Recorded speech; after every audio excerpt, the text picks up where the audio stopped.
Meus irmãos, a paz de nosso Senhor e Salvador Jesus Cristo, é com muita alegria que nós estamos por iniciar mais uma de nossas pré-aulas do currículo das escolas dominicais, da Casa Publicadora da Assembleia de Deus no Brasil. O tema desse nosso segundo trimestre é a carreira que nos está proposta, o caminho da salvação, santidade e perseverança para chegar ao céu. Com a bênção de Deus, nós já estamos nos aproximando do fim do nosso trimestre, e a lição que nós veremos hoje é a lição de número 12, a bendita esperança, a marca do cristão.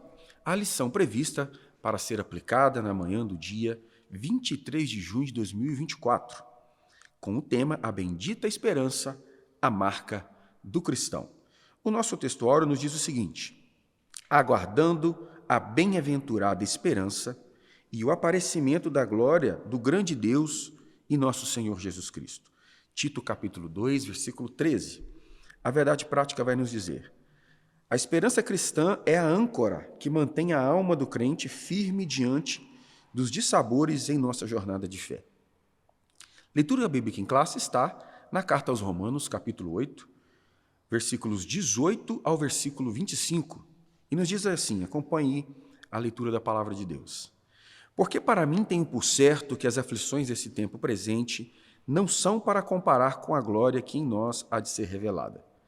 Porque a ardente expectação da criatura espera a manifestação dos filhos de Deus. Porque a criação ficou sujeita à vaidade, não por sua vontade, mas por causa do que a sujeitou, na esperança de que também a mesma criatura será libertada da servidão da corrupção para a liberdade da glória dos filhos de Deus. Porque sabemos que toda a criação geme e está juntamente com dores de parto até agora. E não só ela, mas nós mesmos, que temos as primícias do Espírito, também gememos em nós mesmos, esperando a adoção, a saber, a redenção do nosso corpo. Porque em esperança somos salvos. Ora, a esperança que se vê não é esperança. Porque o que alguém vê, como o esperará? Mas, se esperamos o que não vemos, com paciência esperamos. Meus amados irmãos, hoje me faço ladear pelo nosso irmão Gabriel, ele vai falar o sobrenome, porque eu confundo ele com o diácono irmão Gabriel, nosso baterista do nosso campo, um jovem abençoado que tem sido um instrumento de Deus para pregar, para cantar, para tocar os instrumentos. Meu querido, só palavra introdutória para essa nossa lição nessa manhã, em nome de Jesus. Eu quero cumprimentar a todos com a paz do Senhor. É uma honra e privilégio estar aqui ao lado do evangelista Jadson e do evangelista Rafael para nós conversarmos a respeito das Sagradas Escrituras. Todos nós, como bons assembleianos, nós conhecemos a frase que ficou como o slogan: Jesus Cristo salva, cura, batiza com o Espírito Santo e leva para o céu. Essa esperança que Jesus voltará para nos buscar e levar para o céu deve estar no nosso coração todos os dias, em todos os momentos. E é isso que falaremos nessa lição. Evangelista irmão Rafael, Pai do Senhor Jesus, sua palavra introdutória. Meus irmãos, a paz do Senhor Jesus. Aqui, na nossa introdução, eu cito a referência de 1 Pedro 1,3, que diz que nós somos gerados de novo para uma viva esperança. Ou seja, a nossa esperança, ela não está na sepultura, porque Paulo vai dizer em Colossenses 1,27, que Cristo em nós é a esperança da glória. Ou seja, a esperança da igreja não é um mero sentimento, não é uma mera expectativa. A esperança da igreja é uma pessoa, a qual é Cristo Jesus. O mundo lá fora diz que a esperança é a última que morre. Mas esse ditado não serve para a igreja, porque a esperança da igreja é Cristo. Ele morreu, mas ao terceiro dia ressuscitou e está vivo pelos séculos dos séculos. Meus amados irmãos, Paulo, quando escreve ao seu filho na fé Timóteo, na sua segunda carta, capítulo 3, ele vai deixar claro a afirmação de que a dispensação da igreja, ou a dispensação do Espírito, a última hora do relógio de Deus, seria marcada por serem tempos trabalhosos. E o próprio Senhor Jesus Cristo também disse que a chuva cai sobre bons e maus, justos e injustos, o sol da mesma forma. Ou seja, nós viveríamos nesse tempo de caminhada nossa até chegarmos às mansões celestiais, tempos objetivamente difíceis e complicados. Todavia, nós precisamos jamais perder de vista que a expectativa da igreja e a alegria da igreja consiste na promessa da redenção ao soar a última trombeta. Aqui está a esperança da igreja. O escritor aos Hebreus, capítulo 12, versículo 1, vai nos dizer: portanto, nós também, pois que estamos rodeados de uma tão grande nuvem de testemunhas, e ele nos adverte, deixemos todo o embaraço e o pecado que tão de perto nos rodeia e corramos com paciência a carreira que nos está proposta, olhando para Jesus, o autor e consumador da nossa fé. Todavia, meus amados irmãos, a nossa bendita esperança não está ou não consiste nas circunstâncias, nas instituições ou nas pessoas, mas consiste nas promessas e na volta de nosso Senhor e Salvador Jesus Cristo. Vamos avançar, meus amados irmãos, aos comentários de nossa lição e vamos já aqui tratar do primeiro ponto nessa nossa pré-aula. Para onde aponta a esperança do cristão? A pergunta. Ponto 1, irmão Gabriel, a esperança cristã. A nossa esperança está baseada em Jesus Cristo. Esperança, basicamente, é esperar com confiança. E essa esperança, como já disse, está baseada em Jesus Cristo. A nossa confiança está baseada na pessoa de Jesus Cristo. O apóstolo Pedro vai escrever em 1 Pedro, capítulo 1, no versículo 3, que Jesus Cristo nos gerou de novo para uma viva esperança, pela ressurreição de Jesus Cristo dentre os mortos, para uma herança incorruptível, incontaminável e que se não pode murchar, guardada nos céus para vós, que mediante a fé estáis guardados na virtude de Deus para a salvação já prestes para se revelar no último tempo. Então, a nossa esperança é mediante a fé em Jesus Cristo. Então, a gente não pode separar, ou a gente tem que assumir que elas andam juntas, a esperança e a fé. E a fé, conforme está escrito em Hebreus capítulo 11, a fé é o firme fundamento das coisas que se esperam e a prova das coisas que se não veem. Então, se nós estamos aqui hoje falando sobre a bendita esperança de nós cristãos, é porque Jesus Cristo, nosso Senhor, ele morreu na cruz por nós e nos deu direito à vida eterna na pessoa dele. Ele é a nossa esperança. Evangelista irmão Rafael, para onde aponta a esperança do cristão, a esperança cristã? O comentarista nesse ponto define para nós que a esperança é uma expectativa favorável e confiante que se fundamenta ao que não se vê, ao futuro. É importante a gente aqui fazer uma distinção entre esperança e ansiedade.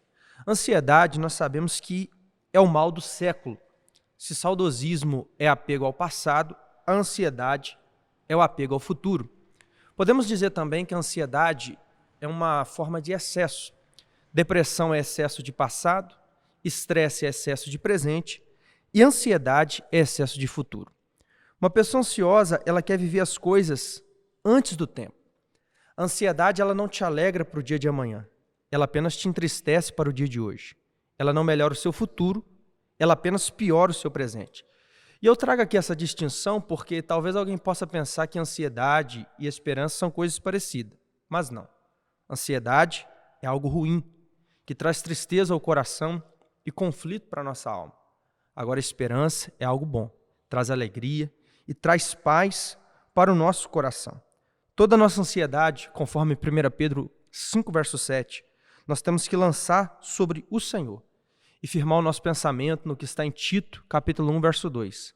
Nós temos que ter a bendita esperança na vida eterna, na vinda de nosso Senhor e Salvador Jesus Cristo. Queridos, o dicionário informal do Google vai conceituar a esperança como sendo um sentimento de quem vê como possível a realização daquilo que deseja.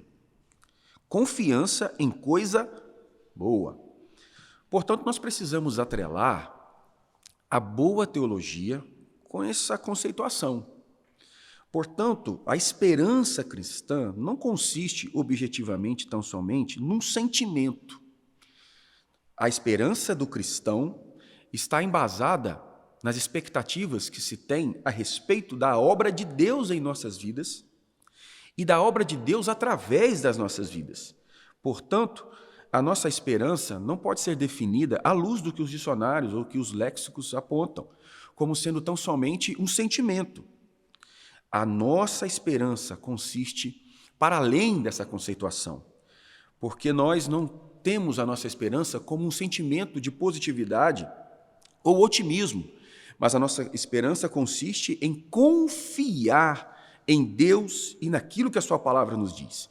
É que o salmista pôde expressar na sua canção, no Salmo de número 20, versículo 7. Alguns confiam em carros e outros em cavalos, mas nós confiamos no Senhor, o nosso Deus. A esperança cristã não consiste em esperar melhoras do governo, das instituições, da evolução da consciência humana. A nossa esperança enquanto cristãos está nas promessas do Senhor e na sua redenção, que já se aproxima para a glória do seu nome, em nome de Jesus. Ponto de número 2. A esperança nas cartas do apóstolo Paulo. Gabriel, como que o apóstolo Paulo trabalha esse tema nas suas diversas cartas? É interessante nós notarmos que na epístola do apóstolo Paulo a Tito, ele por 3 vezes vai citar a palavra esperança e vai falar sobre esperança. É interessante porque essa carta, este livro, só tem 3 capítulos, mas para cada capítulo, o apóstolo Paulo vai mencionar a esperança. Ou seja, isso traz para nós a importância que a esperança tem, porque senão Paulo não frisaria dessa forma. É interessante porque toda jornada e toda caminhada, e nesse trimestre nós estamos falando sobre a caminhada, sobre a jornada que nós estamos, toda jornada tem 3 aspectos. Ela tem um objetivo, uma motivação, ou aquilo que justifica a caminhada, e uma esperança. E por que esses 3 aspectos precisam estar muito bem firmados? Porque se alguém começa uma caminhada, começa uma jornada, e no meio do caminho perde a esperança, perde sua motivação, ou aquilo que justifica a sua caminhada, ou perde seu objetivo, muito provavelmente ela irá parar, porque para ela a caminhada se tornou improdutiva, ou sem uma justificativa. Por isso que o apóstolo Paulo, por diversas vezes, cita a esperança. Nós, como cristãos que queremos chegar ao céu, precisamos ter a nossa esperança bem firmada em Jesus Cristo em todo momento. Queridíssimo Rafael, como que o apóstolo Paulo trabalha aí esse tema nas suas 13 cartas, meu amado? No final desse ponto, o comentarista cita para nós aí, 1 Coríntios 13, verso 13, onde o apóstolo Paulo vai dizer: agora permanece estes 3, a fé, a esperança e o amor. Paulo, muitas vezes, nas suas cartas, ele coloca esses 3 lado a lado. Isto porque eles operam a nossa salvação. A fé opera a nossa salvação no passado. Romanos 5:1 diz que nós somos justificados pela fé, e Efésios 2:8 diz que pela graça somos salvos por meio da fé. O amor opera a nossa salvação no presente. Por quê? Aquele que ama a Deus vai procurar viver uma vida condizente com a palavra de Deus, uma vida de santificação. Conforme Jesus disse em João 14:23, aquele que me ama guardará a minha palavra, e a palavra é o que santifica a nossa vida. E por fim, a esperança opera a nossa salvação no futuro. Com esperança, aguardamos a glorificação do nosso corpo. Romanos 8:24 diz claramente que em esperança somos salvos. E o apóstolo João vai nos lembrar, em 1 João 3, verso 3, que qualquer que tem em Cristo essa esperança deve se purificar a si mesmo, assim como Cristo é puro.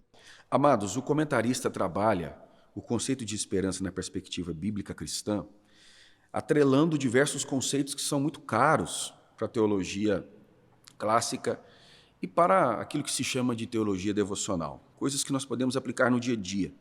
O comentarista vai trazer que ele vai falar da esperança da ressurreição dos mortos, pela evidência inquestionável da ressurreição de nosso Senhor Jesus Cristo, a esperança do cumprimento das promessas de Deus na vida da igreja e na vida de cada crente, a esperança da justiça, a esperança do evangelho, de tudo aquilo que ele apresenta como trabalho do apóstolo Paulo em suas cartas. Eu gostaria de frisar o que está em 1 Tessalonicenses 5:8, quando o apóstolo vai afirmar de forma muito categórica: mas nós, que somos do dia, sejamos sóbrios, vestindo-nos da couraça da fé e da caridade e tendo por capacete a esperança da salvação. Mais uma vez, o apóstolo Paulo ele se vale daquele conceito comparativo, trazendo-nos à tona a figura do soldado romano que tinha como instrumentos e objetos da sua indumentária militar, um capacete. Em Efésios, ele vai chamar esse capacete como sendo o capacete da salvação, e mais uma vez agora, ele usa dessa perspectiva, dizendo que o crente precisa encher a sua cabeça daquilo que o motiva. É o que a palavra nos diz, eu quero trazer à memória aquilo que nos traz esperança, e que nós não venhamos perder isso de vista. Quando o apóstolo Paulo trabalha o conceito do arrebatamento da igreja, em 1 Coríntios capítulo 15, a partir do versículo 50, ele deixa claro que a motivação daquele trabalho consistia no fato dos crentes, quando perdiam seus entes queridos, eles se desesperavam, porque acreditavam no conceito helenista de que a vida acabava aqui e tão somente agora. E Paulo, então, conforta os irmãos, afirmando que haveria uma existência eterna, para além dessa nossa existência material e substancial nesse tempo de terra. Então, meus amados irmãos, a nossa esperança está em Cristo, à luz do que a palavra de Deus nos afirma. As nossas expectativas nós lançamos sobre Ele, porque reconhecemos que Ele é fiel e jamais falhou e jamais falhará. Ponto de número 3 do tópico 1. Deus, o autor da nossa esperança, irmão Gabriel. Novamente, o apóstolo Pedro vai escrever o seguinte, no capítulo 2, versículo 10 da sua primeira carta. Vós que, em outro tempo, não erais povo. E se nós não somos povo de Deus, nós não temos esperança, porque nossa esperança está baseada nele. Só que aí, no versículo anterior, ele nos dá uma notícia excelente, que a gente até não era povo, mas ele nos comprou. Ele nos comprou não com coisas corruptíveis, não com prata nem ouro, mas ele nos comprou com sangue. E por causa disso, nós somos geração eleita, sacerdócio real, nação santa, povo adquirido. E agora, nós podemos ter uma viva esperança naquilo que ele nos prometeu. Nós estávamos nas trevas, mas por Jesus Cristo, ele nos trouxe para a luz. E a luz nos traz uma vida de esperança, uma vida de ânimo em Jesus Cristo, porque nós estamos nesse mundo, mas não somos daqui. Nós vivemos por ele e para ele. Ilíssimo, Rafael. Romanos 12, verso 12, Paulo vai nos dar um conselho. Alegrai-vos na esperança. O comentarista nos diz aqui nesse ponto, no centro, ora, a nossa fé tem sido provada pela história por meio das perseguições cruéis e muitos desafios que sempre nos testaram. Existem muitas coisas nessa vida que tentam tirar de nós a alegria. Eu cito algumas delas. Sentimentos de culpa, quando a pessoa não confessa o seu pecado. Às vezes, tristeza por conta de mágoas, pessoas que não perdoam e vivem tristes e amarguradas. Orações não respondidas, porque às vezes Deus fala sim, mas também Ele fala não. Às vezes, por inveja, que é a tristeza pela alegria do outro. Pais que se entristecem pela desobediência dos filhos. Tristeza por conta de perdas, às vezes perdas financeiras, perdas familiares. Infelizmente, nessa vida estamos sujeitos a vários tipos de perda. E se a gente não souber lidar com elas, isso pode causar tristeza em nosso coração. Enfim, são muitos os motivos para a tristeza, mas aqui nós somos lembrados também de um motivo para nos alegrar, alegrar-nos na esperança. Por isso que Paulo também vai aconselhar em 1 Tessalonicenses 4, verso 13, que nós, a igreja, não devemos nos entristecer como os demais, que não têm esperança. Ele também diz em Tito 2, verso 13, que por sinal é o texto áureo da nossa lição, ele diz que a nossa esperança ela é bem-aventurada. E nós sabemos que a palavra bem-aventurado significa feliz e abençoado. Ou seja, a nossa esperança é uma bênção, a nossa esperança é motivo de alegria e felicidade. Porque a vida cristã não é facilidade, mas a vida cristã é felicidade, porque nós temos a nossa esperança em Jesus Cristo. Amados, veja o que está disposto na carta aos Romanos, capítulo 15, versículo 13, quando o apóstolo Paulo adverte à igreja e aos crentes que estavam na capital do Império Romano, ele vai nos dizer, ora, o Deus de esperança vos encha de todo gozo e paz em crença, para que abundeis em esperança pela virtude do Espírito Santo. Então, nós podemos concluir, à luz dessa admoestação do apóstolo Paulo, que a fonte da nossa esperança está no Deus que criou ela dentro de nós. A palavra de Deus vai trabalhar de forma muito clara esse conceito de habitação de Deus, que no Antigo Testamento consistia na presença da cavode que estava sobre a tampa da propiciação, no propiciatório que estava tampando a arca. E o apóstolo Paulo trabalha esse conceito que agora, no tempo da graça, nós, os crentes, de forma conjunta, somos o santuário e a habitação do Espírito de Deus. É Deus em nós, a esperança da glória.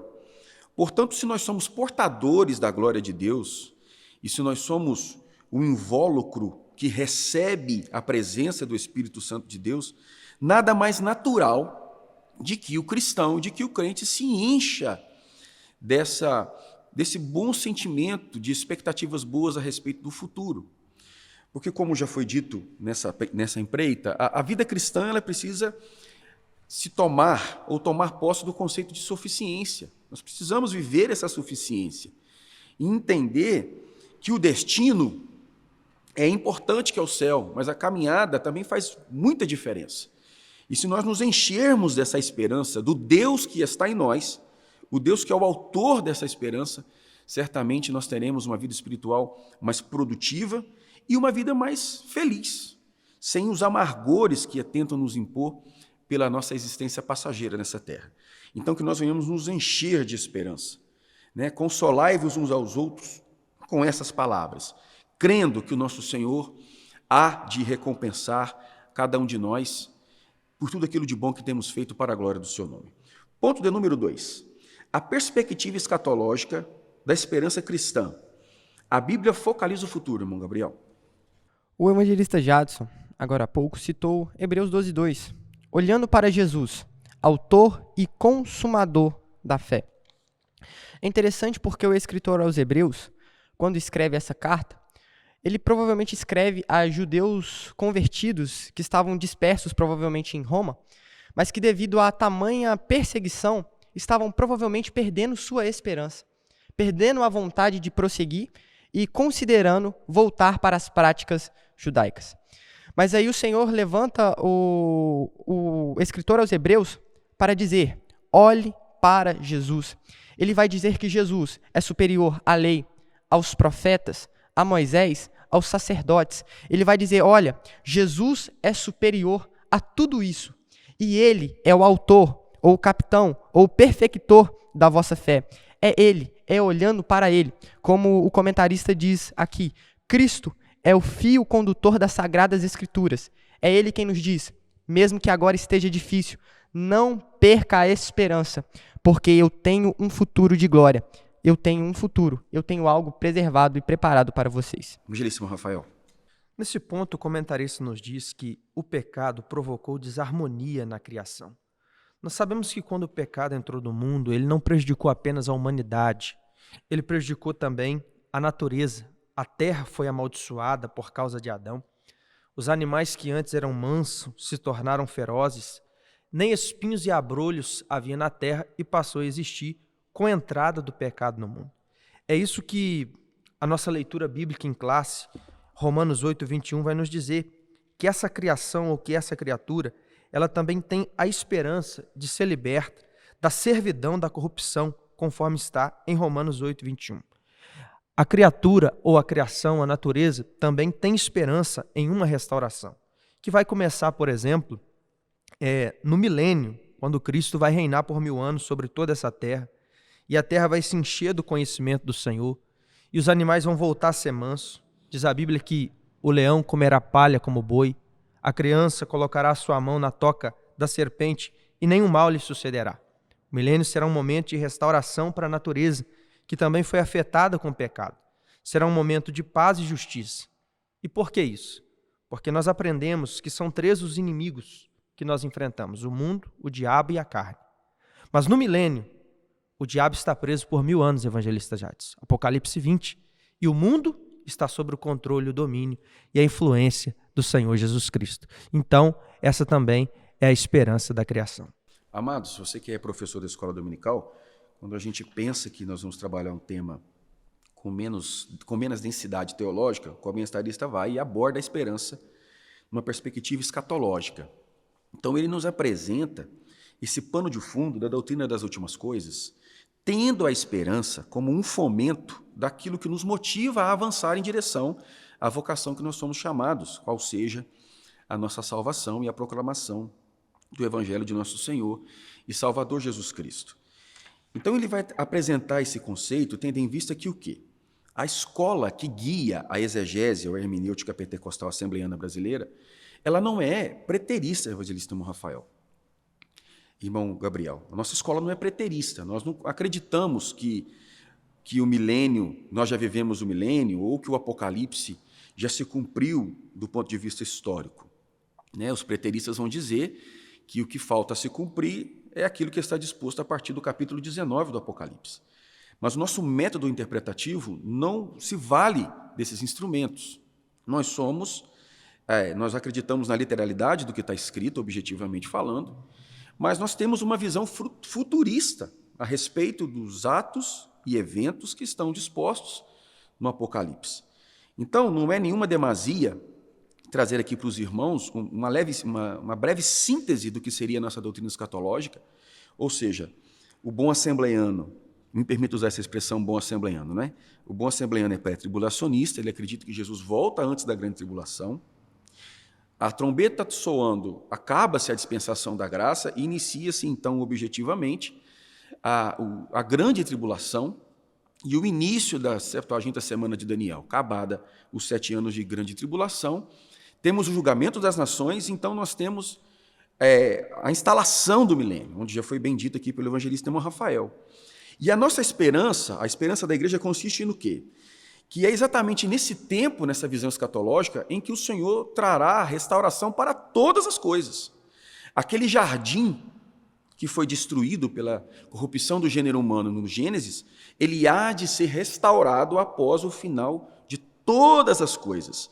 Então a esperança, ela surge como sendo, meus irmãos, um fomento para esse nosso sentimento, de que se as coisas estão ruins agora, nós não podemos perder de vista que muito em breve, quando o nosso Senhor Jesus Cristo voltar, certamente, sem sombra de dúvidas, todas elas serão transformadas para a glória do nosso Senhor e Salvador Jesus Cristo.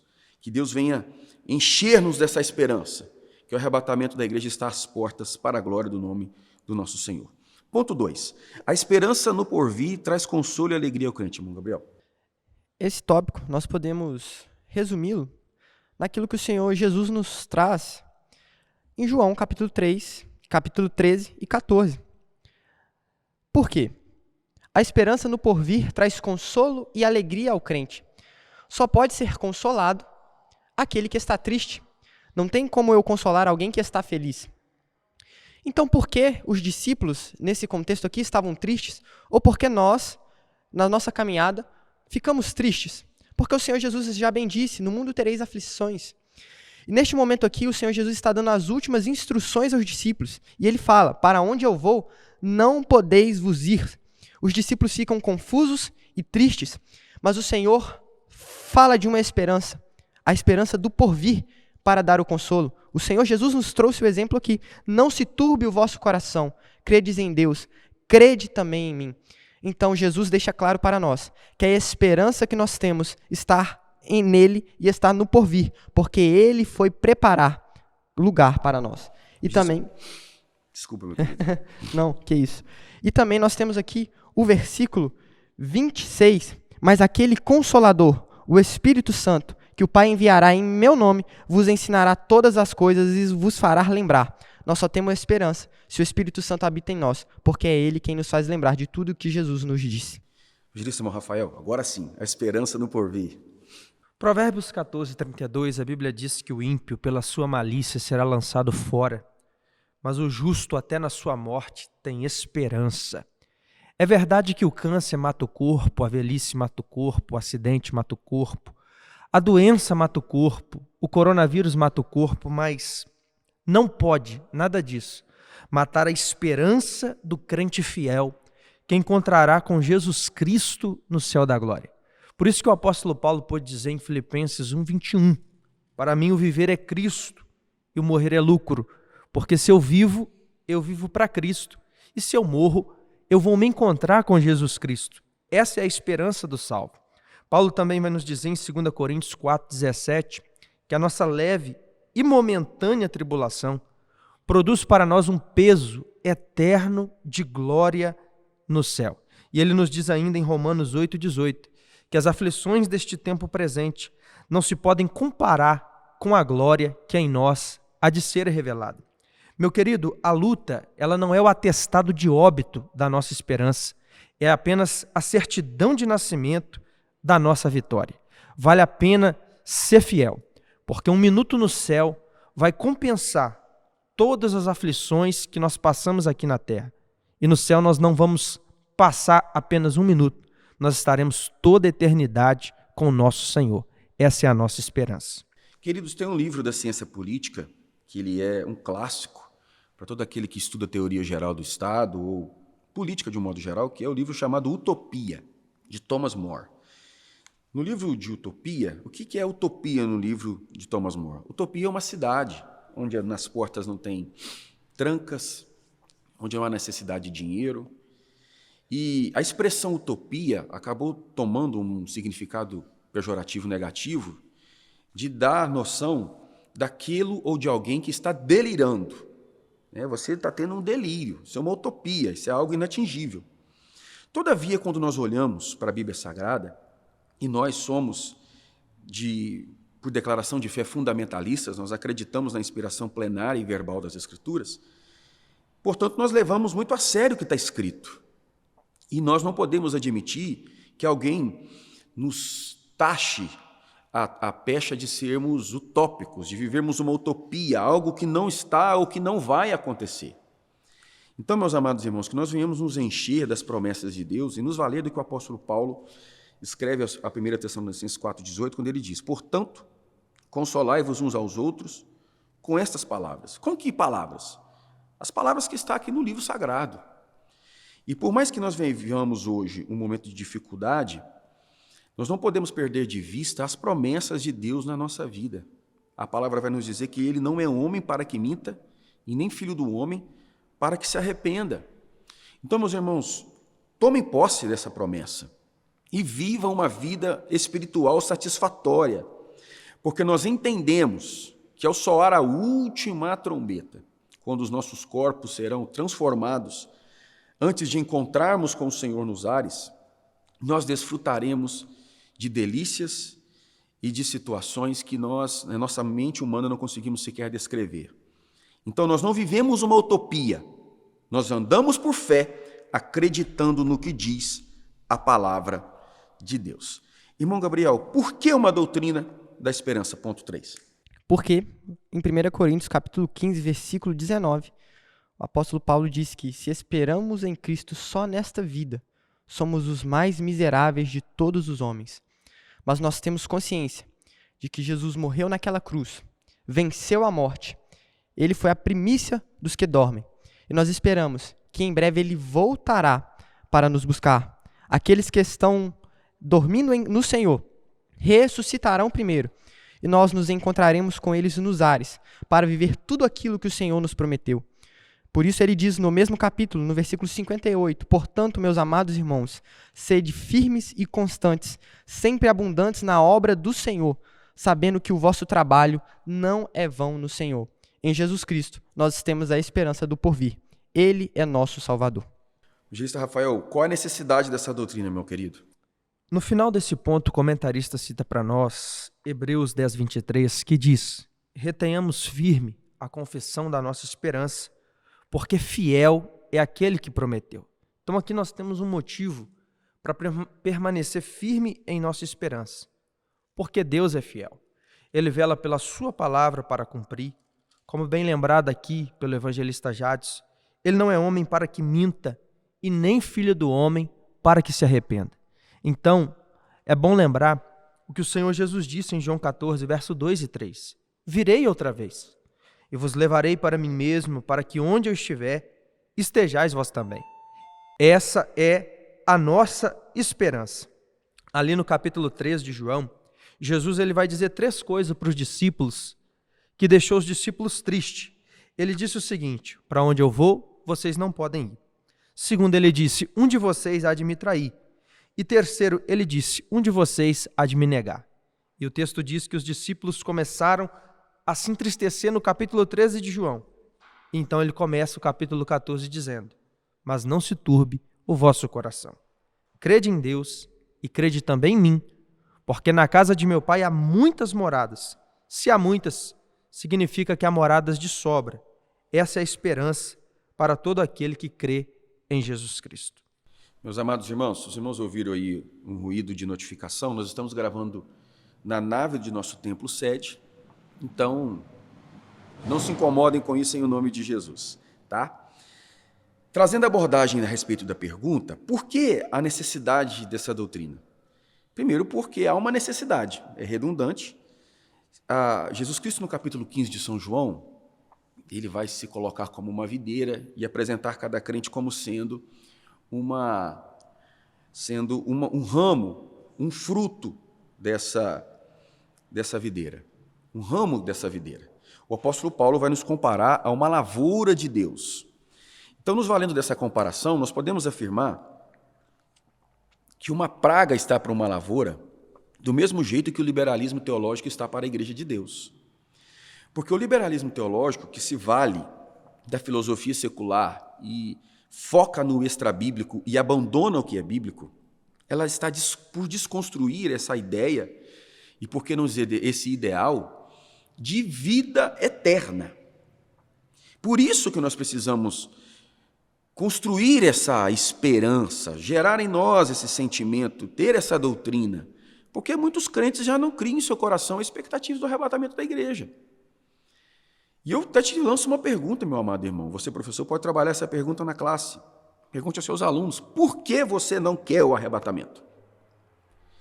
Porque parece que os cristãos desse nosso tempo se comportam como se não esperassem ou se não quisessem o arrebatamento. E o apóstolo Paulo, quando trata desse tema na carta aos Coríntios, capítulo 15, 57 e 58, ele vai dizer: mas graças a Deus que nos dá a vitória por nosso Senhor Jesus Cristo. Portanto, meus amados irmãos, sede firmes e constantes, sempre abundantes na obra do Senhor, sabendo que o vosso trabalho não é vão no Senhor. Então, a nossa esperança, a necessidade dessa doutrina, é para que a gente venha ter em nossa memória, em nossa vida diária com Deus, a expectativa viva de que Jesus pode voltar agora. Essa é o motivo de termos essa doutrina, porque há de se construir, infelizmente, em nosso meio, essa ideia de que Jesus não vai voltar, de que não há necessidade de se pregar isso, mas nós afirmamos de maneira categórica que o Senhor Jesus está às portas e Ele voltará para buscar a sua igreja em o nome de Jesus. Ponto 3. A esperança cristã como âncora da alma. Nossa esperança como âncora. Irmão Gabriel. Nós temos duas opções. Uma é ter a esperança como âncora da alma. E outra é ter desesperança e frustração. Obviamente, nós optamos por ter esperança como âncora da nossa alma, por aquilo que o Senhor Jesus nos prometeu. Como já dito anteriormente, nós estamos sujeitos nessa vida a momentos de dificuldade, possivelmente de tristeza e aflição. Mas nós podemos fazer como o salmista: o Senhor é o meu rochedo, Ele é o meu refúgio. E em meio a tantas coisas, pode ser que você que está nos ouvindo esteja sem esperança. Talvez você esteja desanimado, mas o Senhor, Ele nos dá um recado, como está escrito em Colossenses capítulo 3, portanto, se já ressuscitastes com Cristo, buscai as coisas que são de cima, pensai nas coisas que são de cima, porque já estáis mortos, e a vossa vida está escondida com Cristo em Deus. Então, meu querido, meu amado, se você está desanimado, triste ou sem esperança, neste momento, o Senhor Jesus quer renovar a esperança, porque Ele tem uma promessa para nós. Ele cuida de nós, Ele é o nosso rochedo, Ele é o nosso libertador, Ele é o nosso salvador. Evangelista Rafael, como descrever esse conceito da esperança como âncora? Ele coloca para nós, neste ponto, que a esperança é como uma âncora. E nós sabemos que a âncora é o que dá firmeza e estabilidade para um navio, para ele permanecer parado em alto mar. Então, a âncora traz essa ideia de firmeza. Nós sabemos que o que dá firmeza a um monte é a sua base larga. O que dá firmeza a um carro é a sua suspensão. O que dá firmeza a uma árvore é a sua raiz. O que dá firmeza a uma casa é a sua base. O que dá firmeza ao corpo são os pés. O que dá firmeza ao navio é a sua âncora. E o que dá firmeza ao salvo, ao crente, segundo o que está em Hebreus 6, versos 18 e 19, é a esperança. A esperança é a âncora para a nossa alma, ela que nos firma em nossa vida cristã. Nós sabemos que aqui neste mundo nós passamos por crise, por lutas, porque a vida cristã, ela não é um mar de rosa, é um campo de batalha e perigoso. Jesus não nos prometeu ausência de aflição. O que ele prometeu foi que estaria conosco todos os dias até a consumação dos séculos. Essa é a esperança que nos dá firmeza para continuar servindo ao Senhor. O comentarista traz essa comparação da esperança tendo a utilidade ou a funcionalidade de uma âncora. E o Senhor Jesus Cristo apresenta algo semelhante quando ele vai tratar lá em São Mateus capítulo 7, versículo 24 e 25, que nos diz: todo aquele, pois, que escuta as minhas palavras e as pratica, assemelhá-lo-ei a um homem prudente, que edificou a sua casa sobre a rocha. Desceu chuva, correram rios, assopraram ventos e combateram aquela casa, e não caiu, porque estava edificada sobre a rocha. Portanto, a rocha está para a casa, assim como a âncora está para o navio. É o que estabelece firmeza, estrutura. Quando você vai construir uma casa, a preocupação primária de um bom construtor é preocupar-se com aquilo que ele se chama de fundação, ou de estrutura de fundação. Então, meus amados, a esperança da volta de nosso Senhor Jesus Cristo, do cumprimento de suas promessas, enquanto peregrinamos nessa nossa existência até o céu de glória, está para nós como uma âncora para o navio e como a rocha para uma casa. Ainda que nós venhamos enfrentar as maiores intempéries da vida, nós sabemos em quem nós temos crido. É o que o apóstolo Paulo diz: eu sei em quem eu tenho crido. Você sabe em quem você tem crido? A nossa fé, ela não consiste na infalibilidade, até mesmo da igreja. Porque a igreja, como é composta de seres humanos, se nós avaliarmos comunidade por comunidade, nós veremos diversas situações que precisam ser melhoradas e aperfeiçoadas.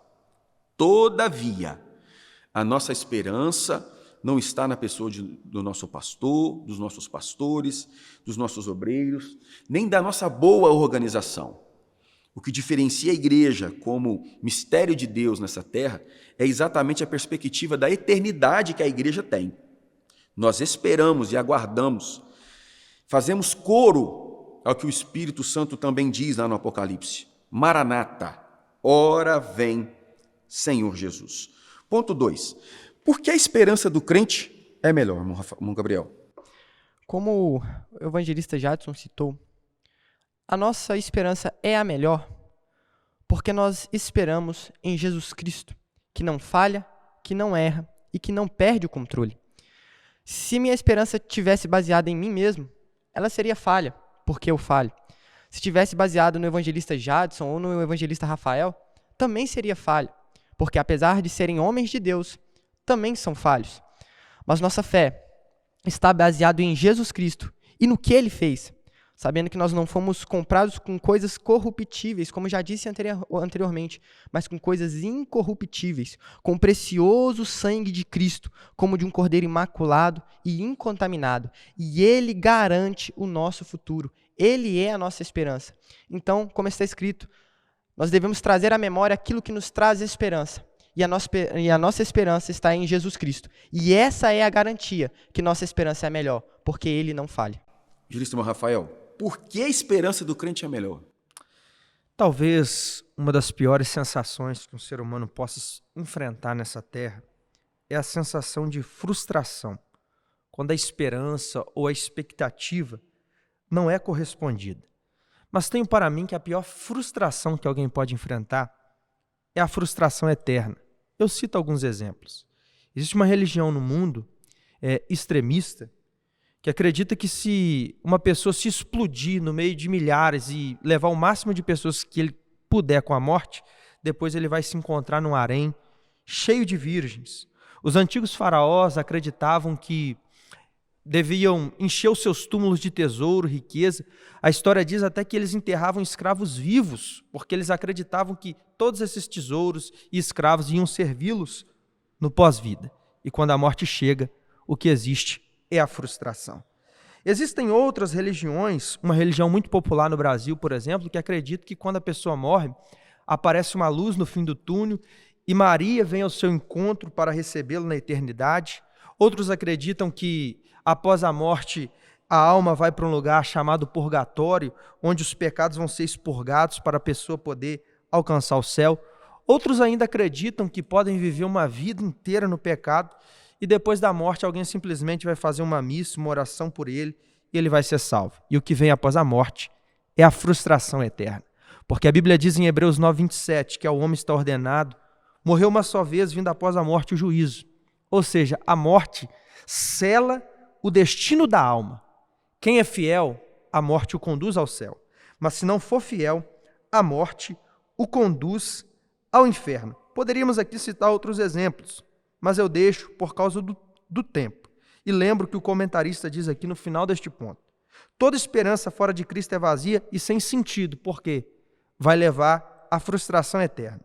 Mas respondendo à pergunta desse ponto, por que a esperança do crente é melhor? Porque, conforme o comentarista diz no final do ponto, a esperança em Cristo, ela é segura, consoladora e com propósito, e vai nos levar à eternidade com o nosso Deus. Meus amados irmãos, o pentecostalismo clássico ele é dispensacionalista. E em Colossenses capítulo 1, versículo 26 e 27, o apóstolo Paulo trabalha esse tema quando ele diz: o mistério que esteve oculto desde todos os séculos e em todas as gerações e que agora foi manifesto aos seus santos, aos quais Deus quis fazer conhecer quais são as riquezas da glória deste mistério entre os gentios, que é Cristo em vós, a esperança da glória. Em 1 Coríntios capítulo 15, versículo 17, ele também vai dizer: e se Cristo não ressuscitou, é vã a vossa fé e ainda permaneceis nos vossos pecados.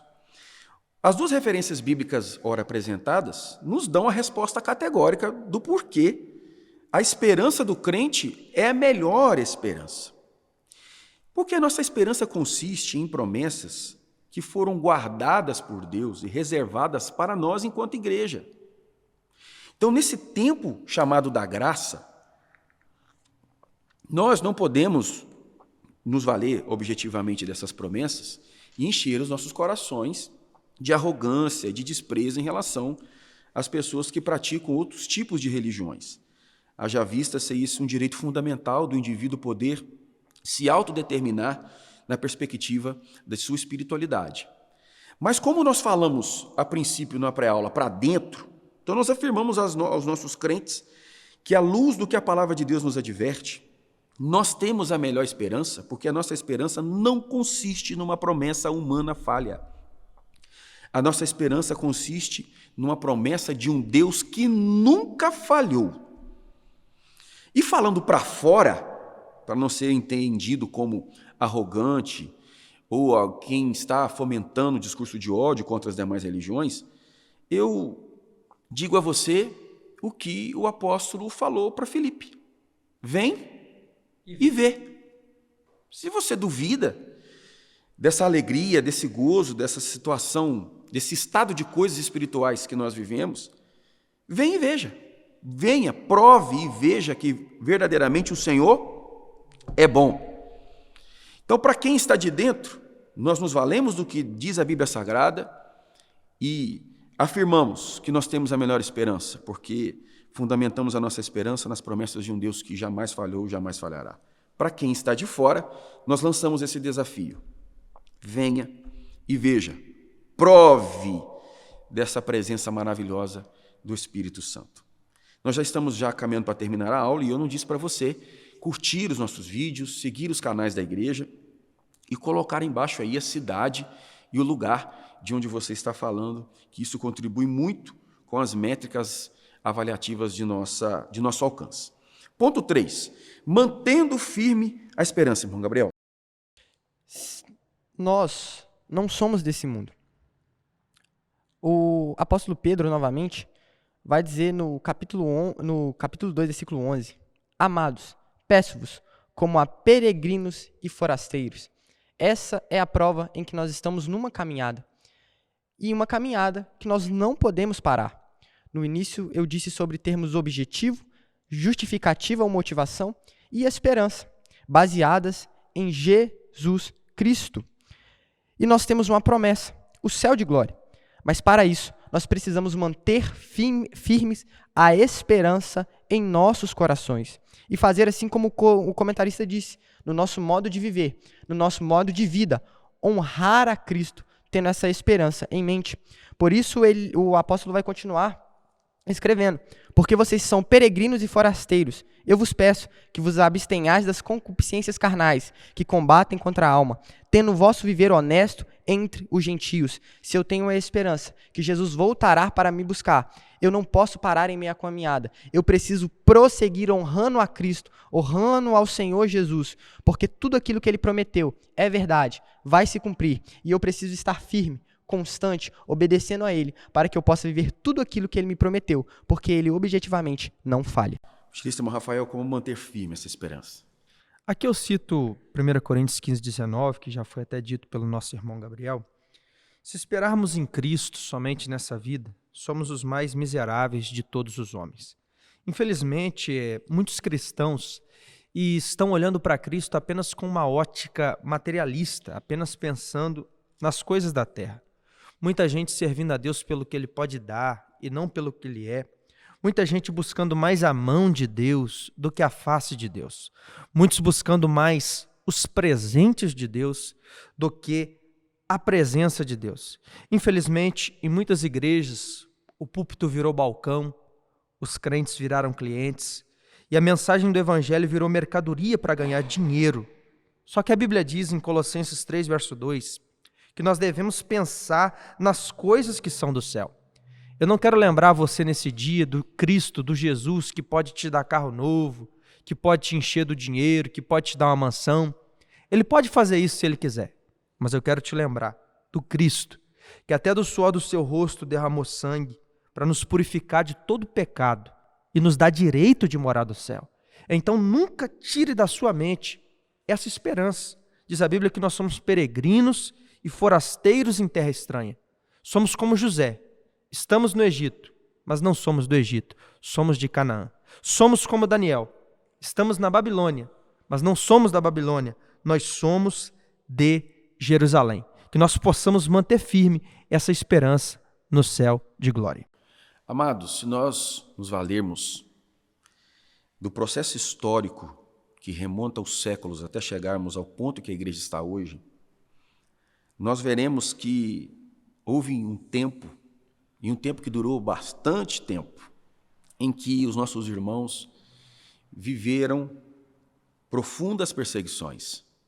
E ainda hoje vivem, se nós avaliarmos a realidade dos nossos amados irmãos do Oriente Médio, em alguns lugares da Ásia.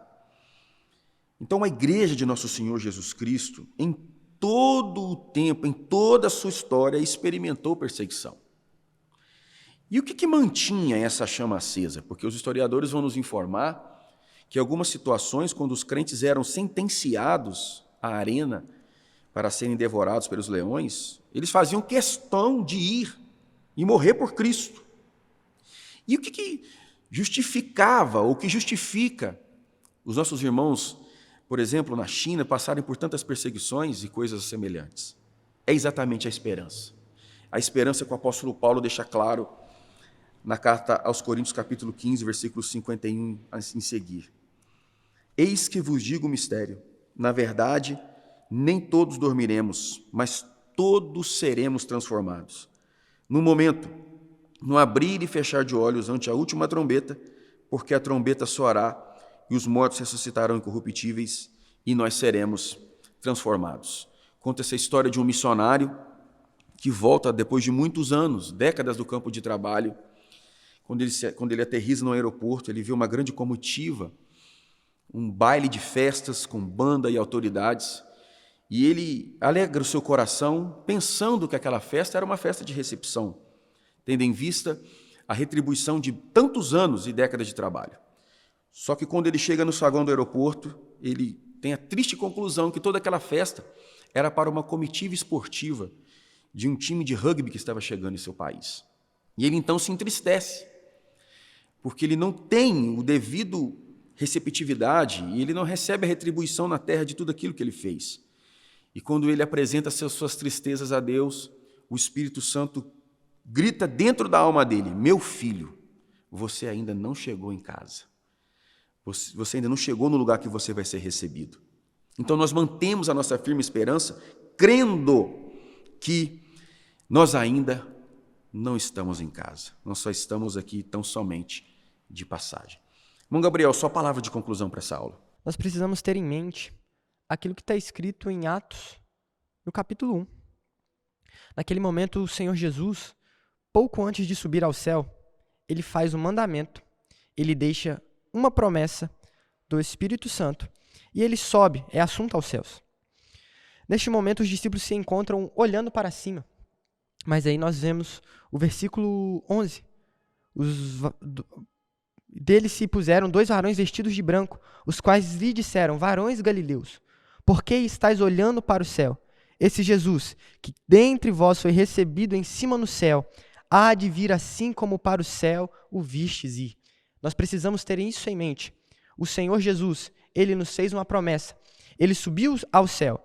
Naquele momento, talvez os discípulos estavam com um sentimento de perda por virem o Senhor Jesus subir ao céu.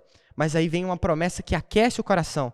Ele subiu, mas ele voltará para buscar. Então, meu querido, não sei como você se encontra, mas tenha essa firme esperança que, independente da situação momentânea, o Senhor Jesus voltará para nos buscar, para levar os fiéis para o céu de glória. Essa é a nossa esperança. Louvado seja o nome de Jesus. Isso, irmão Rafael, sua palavra de conclusão. Romanos 5,3 em diante, Paulo vai dizer que a tribulação produz paciência, a experiência e a experiência a esperança.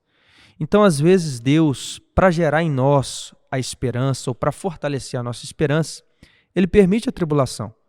Porque muitas vezes, evangelista Jadson, quando tudo está bem, a gente perde a esperança, a expectativa do céu.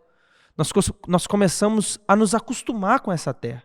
Então, tenha em mente que se veio lutas, tribulações, é porque Deus ele quer fortalecer a tua esperança e te lembrar que o seu lugar de descanso não é aqui, o seu lugar de descanso é no céu. E aqui na minha palavra de conclusão, eu não poderia deixar de citar também o que está em Eclesiastes 9,4. Enquanto ao fôlego de vida, a esperança. Após a morte, não tem mais jeito. A morte sela o destino da alma. Amanhã pode ser tarde demais, mas enquanto o coração está batendo no meio do peito, você, meu querido ouvinte, tem a esperança, tem a chance, tem a oportunidade de reconhecer a Cristo como Senhor e Salvador da sua alma para tomar parte nessa bendita esperança que é a salvação. Deus abençoe. Concluímos a nossa aula deixando o texto de João 16:33. No mundo tereis aflições, mas tende esperança, tenha bom ânimo, porque muito em breve essa nossa caminhada passará e nós estaremos com o Senhor de eternidade a eternidade. Que Deus abençoe sua casa, abençoe sua família. Muito obrigado pela sua audiência, em nome de Jesus. Amém.